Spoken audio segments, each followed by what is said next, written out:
Welcome to Beyond the Veil with Daniel Jackson, the podcast where we head down the road of the supernatural and beyond.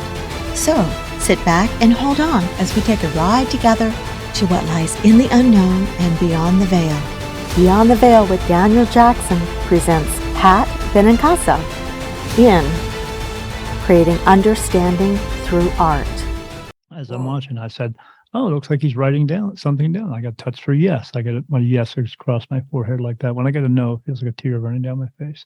And I said, "Oh, he's writing something." And then I said, "What's he writing?" And then all of a sudden they showed me a piece of paper that had my handwriting on it. And I was like, "What, do you want me to write a book or something?" And then I got yes. And I was like, "Well, what am I going to write it about?" And I heard you. And I was like, "You what?" And they said, "Your story." And then I got a full message that said, "We will tell you some messages that we want you to put in the book at the end of the book." And they even told me the name of the book, The New Beginning. They said, I heard The New Beginning. So that's what I named it. Well, that's pretty heavy duty communication.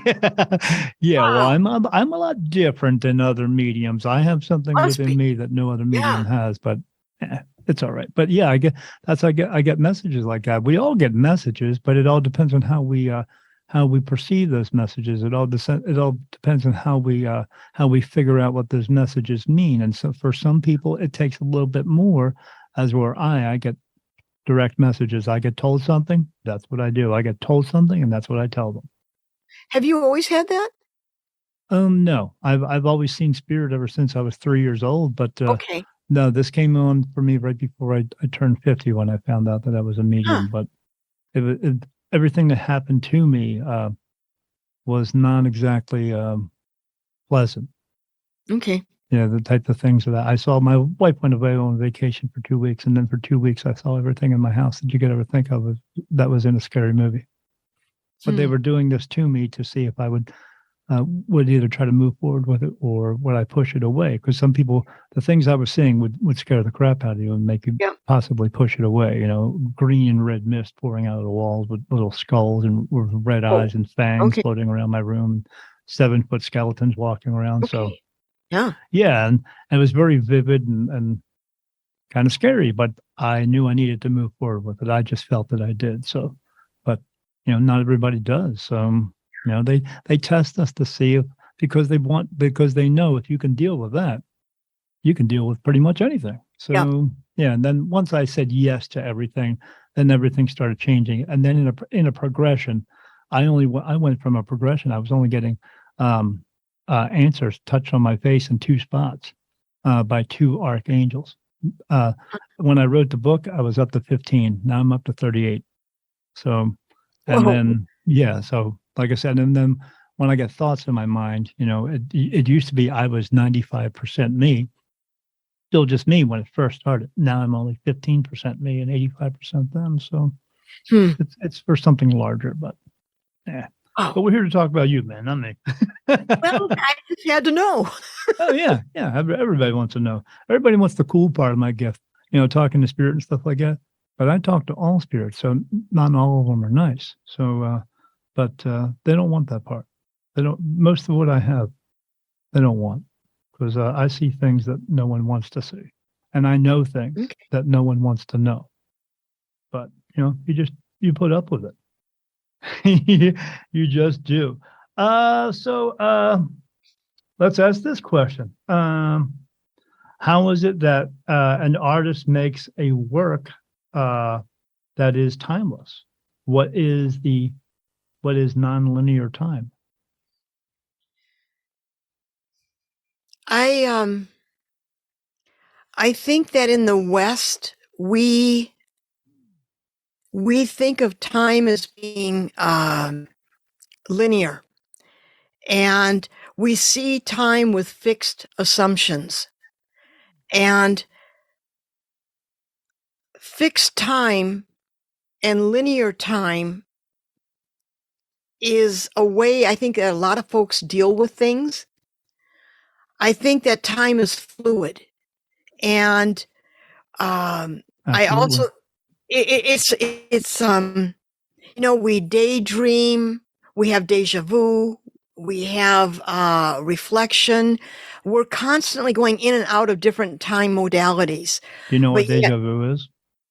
what is that? It's a memory. It's a memory of a past life that you had here before.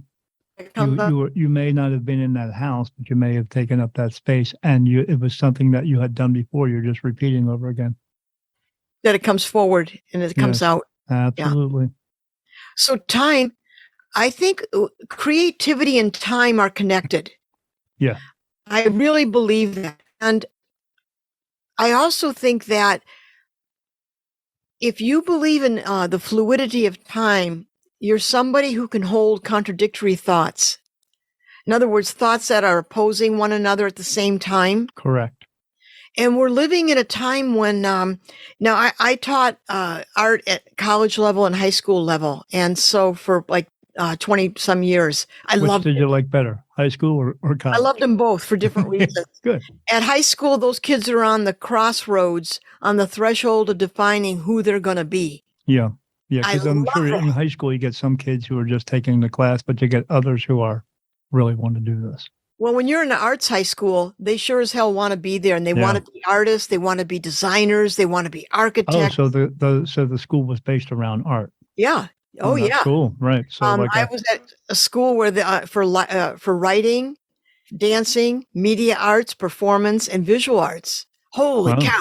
These are kids that, God bless them. They want to do something, man. They want to make a difference. Good for them. And then the college kids, I love them too, because they're trying to refine their creative practice. They want to go in the world and make a difference.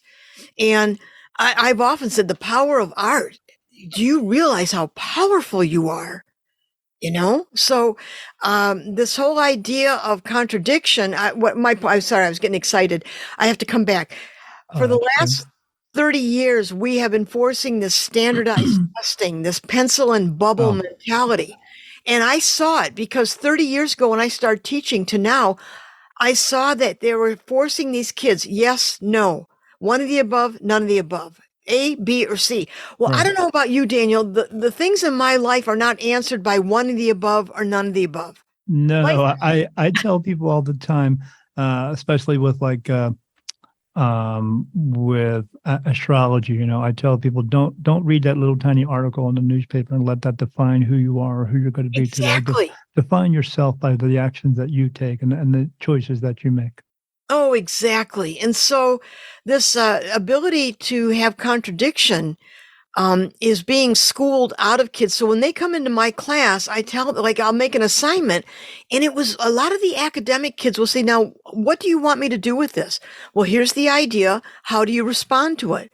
Well, now, am I supposed to, what do you think you want? It was like it was like a tennis match. Yeah, and that's a shame, right? Well, my job is I'm a guerrilla teacher. I want to get in the trenches and have these kids thinking for themselves. So do you think they're being taught not to think for themselves anymore? I think that these standardized testings are closing what they think possibility could be. Right. You're either one or the other. It's shrinking imagination. Yeah. I'll say that right out loud. I think it's cornering imagination. And for these kids to survive in this kind of world, they have to have imagination, creative problem solvers, think in ways that defy normal ways of problem solving. This is a different world. What's your opinion on graphic artists? So I know before the day and age of computers, graphic artists did things. They painted things, they drew things, and now they use computers. I've met some graphic artists who say they can't draw anything. They do everything on a computer. So, do you think even though the computer may have enhanced their way of doing things, do you believe that it has also taken something away from them? Not at all. I think that the next time you go to a movie like Star Wars, you want to see what those graphic kids did. Look at the effects. Look at the worlds that they create. They just do it through CAD programs and CGI, all that stuff. It's a whole different way of being creative. So is it a pencil drawing? No. But man, you go to listen to sound effects, movie effects, holographic medical techniques that you can do an operation with holographs.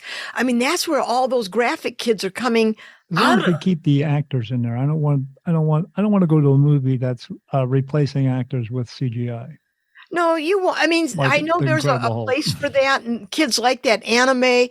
It's Right. it's all suited to taste, and so Yeah. you have generations of kids that really like that. Other people like a combination of acting and the effects built into the storyline. But I would never be judged for myself. I'm not judging that graphic artists or any less. Correct.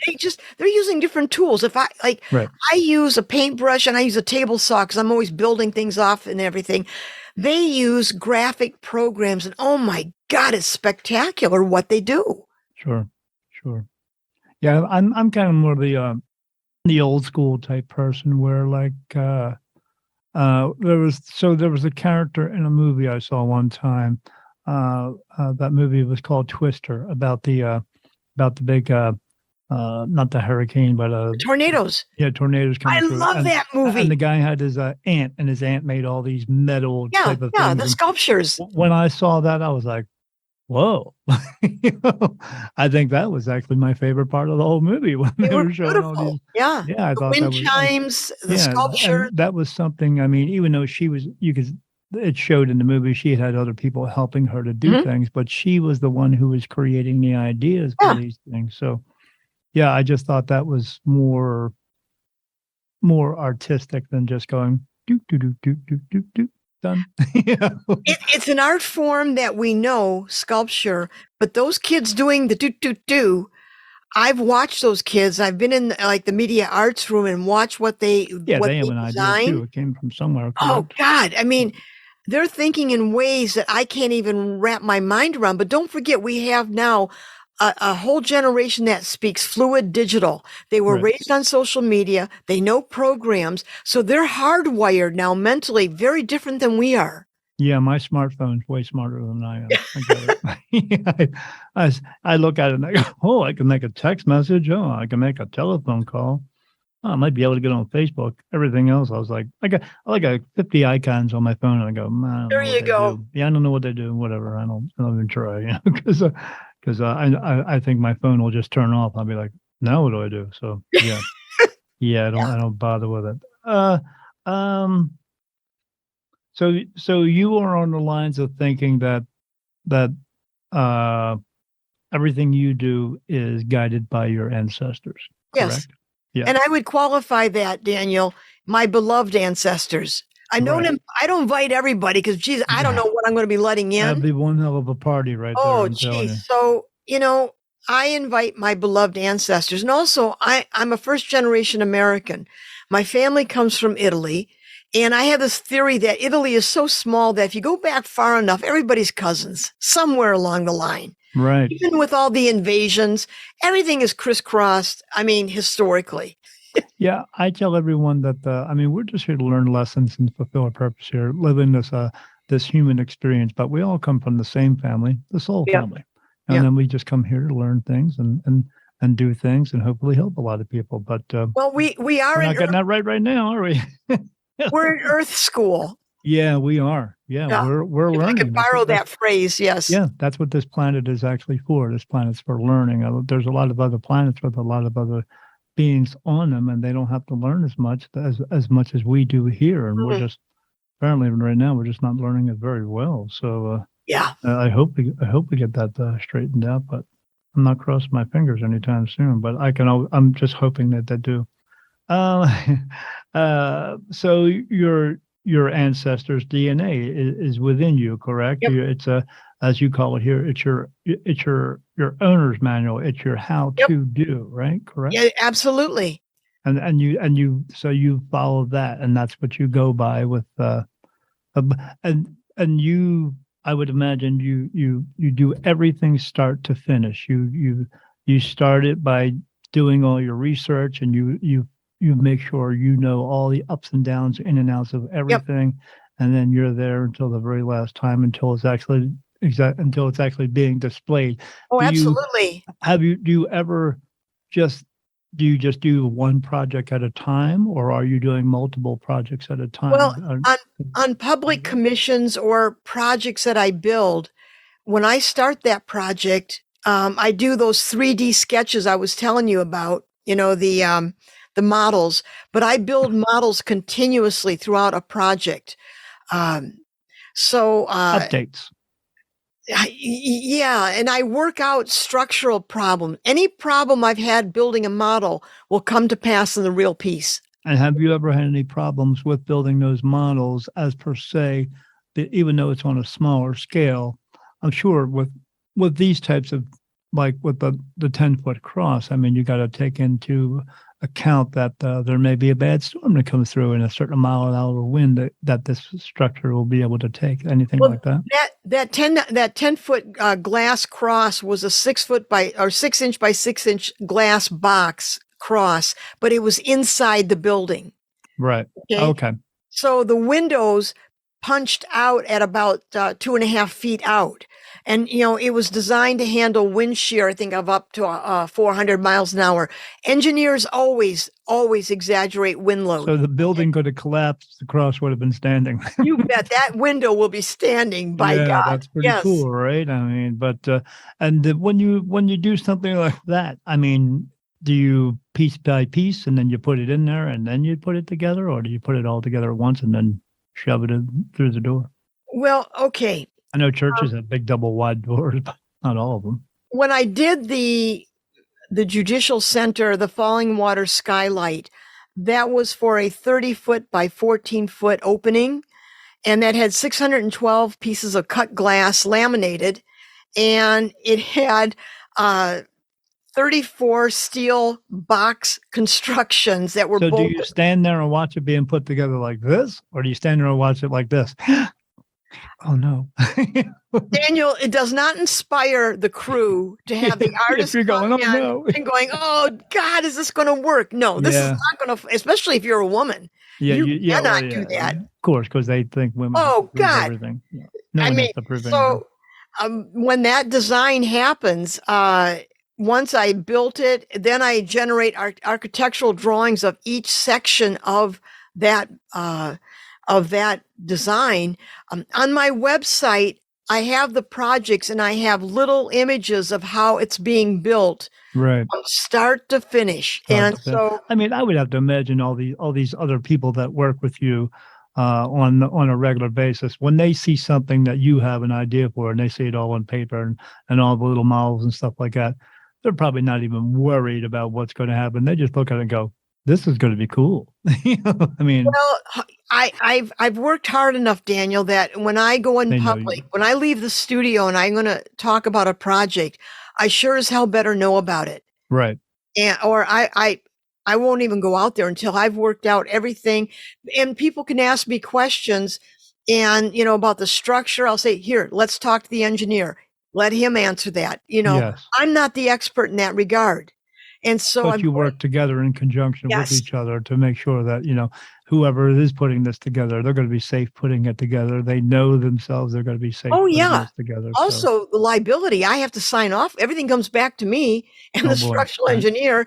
So I have when I was building that 7-ton glass and steel waterfall skylight, the building was being renovated and refurbished. It was a historical society building. So all the trade guys were in there. And one guy walked up to me and we had a 40-foot scaffold. We had these parachute belts that we clip on so we could climb up there. So the guy says to me, boy, you must be pretty brave. I said, why?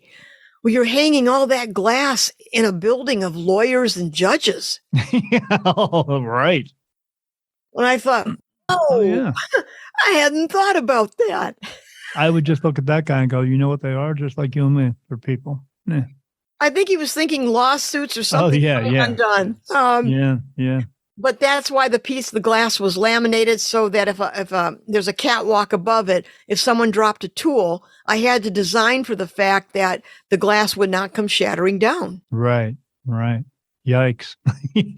That's the challenge of it too, and the excitement. Yeah, no one wants to be walking around and got a shard of glass in their head dropping No, from no, 40, we're not 50 going to feet in have the that. air, No, right? no, Yeah, no. no, And the whole no, no, no, and the no, we whole composition was don't pure want that. compound geometry, and I got a D- in I mean, geometry.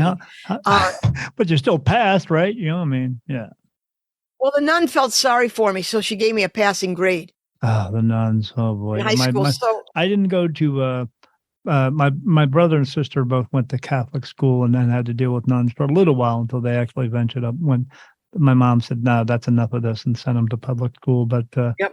yeah, because my sister got tired of being smacked on the knuckles with a ruler. So Yep. yeah, yeah, no fun to nuns. Oh boy, yeah. But yeah, so yeah, the structure, the integrity of the structure all has to be sound at Yep. all times. Oh yeah, and it has to Because expand not and just contract. not just from what we would say wind or the elements or anything, but even sound itself is because as we Sound. know, very high pitched sounds Yep. could mess up the integrity of the structure, correct? So I had to design the frames that they're both, each frame of glass, each panel had a removable steel frame. So if a piece broke, you could always replace it. Anything I've built in glass is replaceable. Inside of the frame, so I'm sure like there's corners of frames and 45 corners and frames and stuff like that.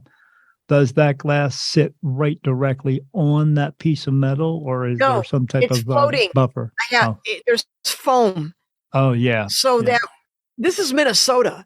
So when it's minus 40 Cold. outside and this thing is up there, or we have a 95 or 100-degree day, this thing has to expand and contract. Right. And Right. so it was designed so that it could breathe. Right. That's pretty cool. Right.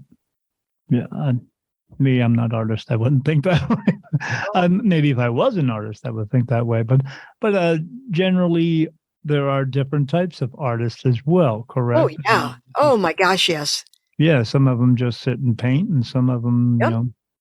create bigger things, like you do in 3D. And then there's always going to be different types of artists, as well as like that big giant thing. I think it's in Washington, or the big giant metal.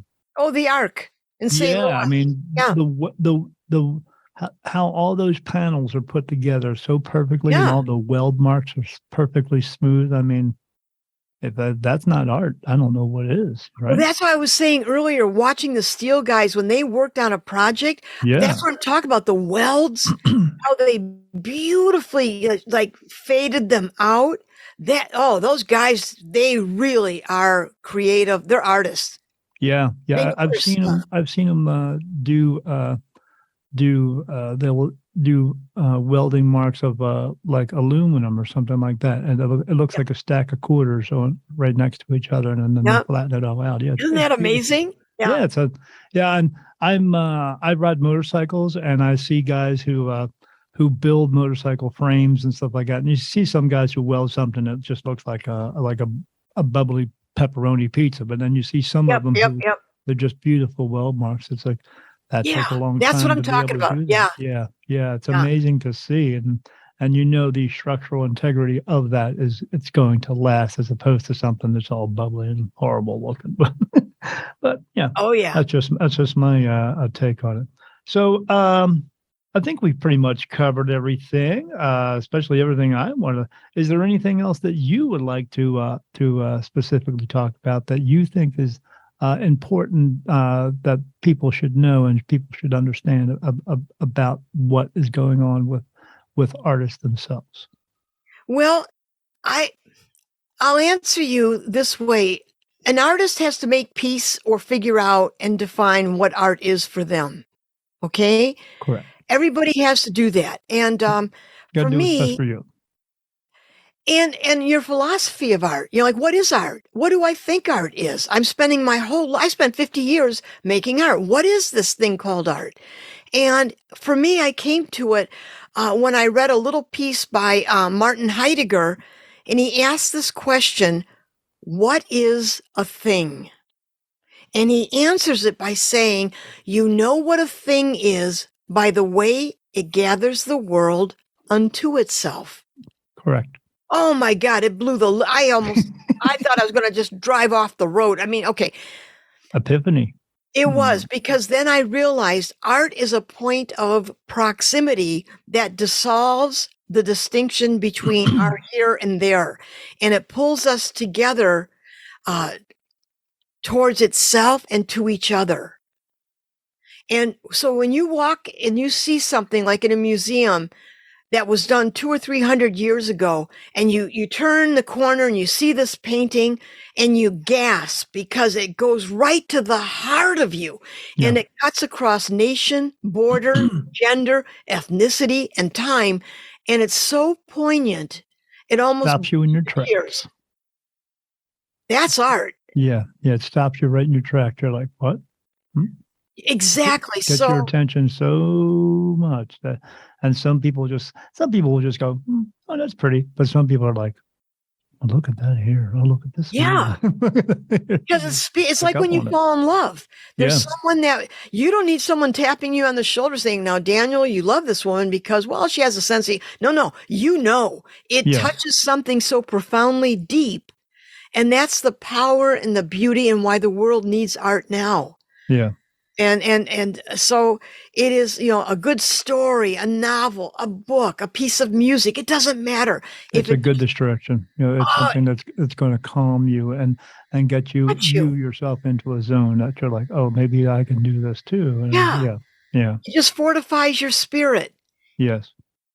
Yeah, and you know that something out there is bigger than you, and it's okay. We're in this life together. We're in this together. Yeah, that's what art does. Yeah, absolutely. Yeah, it brings people together, in different forms of art as well. Like we talked about music and dance and actually performing arts, all that stuff. Yeah, it brings us together. And then when we're all in the same room enjoying the same thing, sometimes I like to do that where if I'm in a large room full of people and we're all enjoying the same thing, sometimes I don't even look at the item that has this profound feeling on everyone. I just look at the people and go, look at their faces. You can see how wonderful they look. They just look, and they've let everything else go in their lives go for that moment. And they're just concentrating on this wonderful thing here. And you can feel the energy. That collective energy is so wonderful. Yeah. Well, for sometimes the last time I was in a really large crowd was in 2016. I went to see these two rock bands, Journey and Doobie Brothers in concert.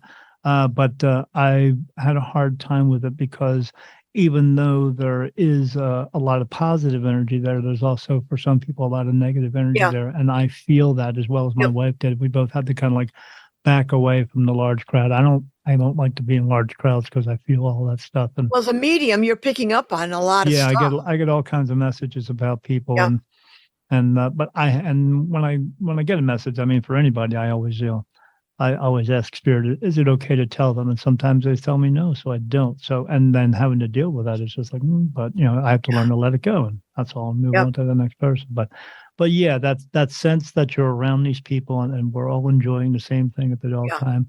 And you see all kinds of people, all walks of life who are enjoying this. And you see some people there you would think, oh, I wouldn't think this guy likes this band, but I guess he does, So we are all so different, but yet we all have so many things that are in common. We don't take the time to find that out that we do, Agreed. So where can my audience find out about you? How can they contact you if they themselves want to have you do something for them? Well, they can go to my website, or they can just Google my name, Pat Benincasa, B as in book, ENINCASA. Pat Benincasa. You'll go to my website. You'll go to my podcast. You'll find me. Yeah, people find me too, as well as they find somebody standing on a corner trying to get their money, but that's different. It's still the same. But is there anything else that you would like to promote here on my page, on my show? Well, thank you for asking. I do a podcast, and it's called Fill to Capacity. And it's a podcast for people too stubborn to quit and too creative not to make a difference. Right. So I have people come on and talk about stories, people surviving a plane crash, walking away and getting a message. This is not the end of your regular life. It's the beginning of a new rich life. And she's Right. paraplegic. And these stories that people have are just amazing. Yeah. And I just like to focus on those kinds of stories that are just, everyone has a story to tell, but some of these stories are so moving. Yeah. So I have a podcast, Fill to Capacity, and I have a website, patbenincasa-art.com. Cool beans. And, yeah.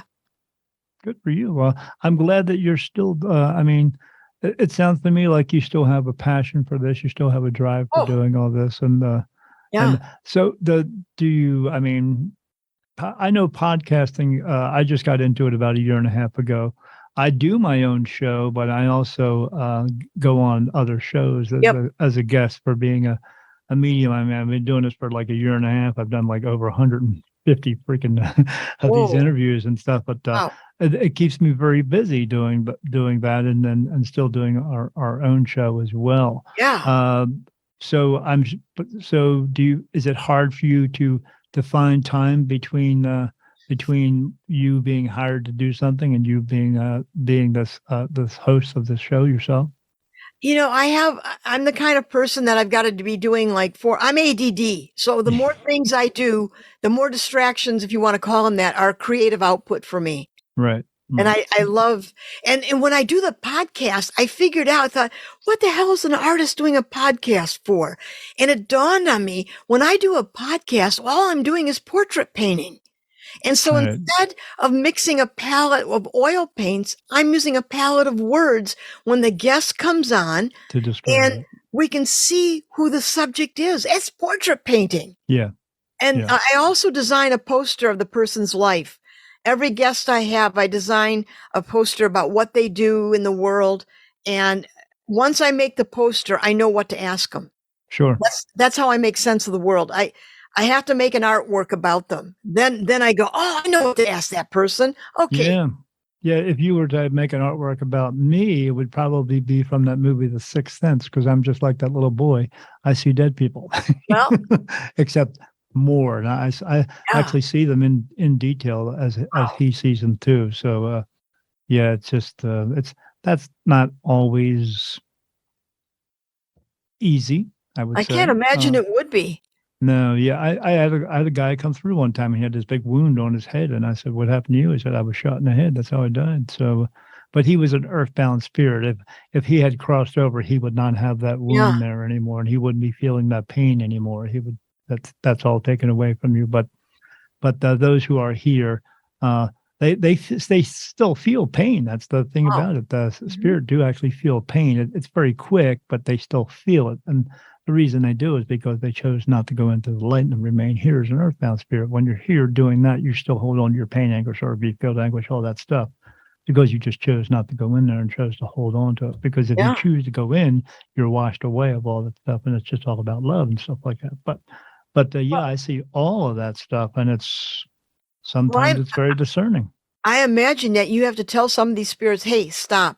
You need to leave me now. You need to go." Oh, yes, all the time. Yeah. Because part of my ability is I cross spirit over into the light, and some of them want to go in, some of them don't. Some of them just want to talk about their stuff and stuff like that. And I say, I don't have time for that. I have these others to get home. So you don't want to go home?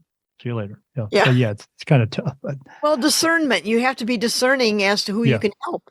Yes.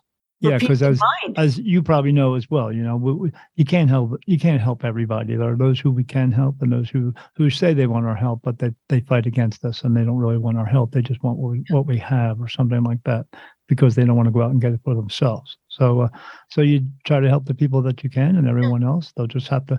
Maybe they'll come back later, but maybe they won't. But that's not your concern. You help them. No, it isn't. Yeah. Yeah, it's different. Especially when everybody's dead, but they're not dead. They're just in a different place. That's all.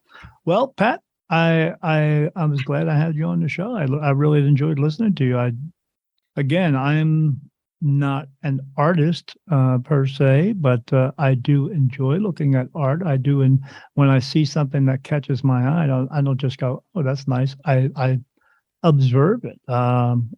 Especially like here where I live now. I live in southern Arizona. I moved Yeah. out here from Delaware, and I live right next to a mountain. And we have the most beautiful sunsets here, and Oh, the I sky bet. turning red and purple and stuff right in front of our faces. We have a bench out in front of my house, and we just sit there and watch. Oh, And then the mountains themselves, sometimes the way the clouds go over, it changes the way the mountain looks. I mean, it's the wow. same mountain, Yeah. but the scenery changes on it. So we're very much enjoying that. So and I am very much enjoying having you on the show, and I Well, thank you. appreciate you being here.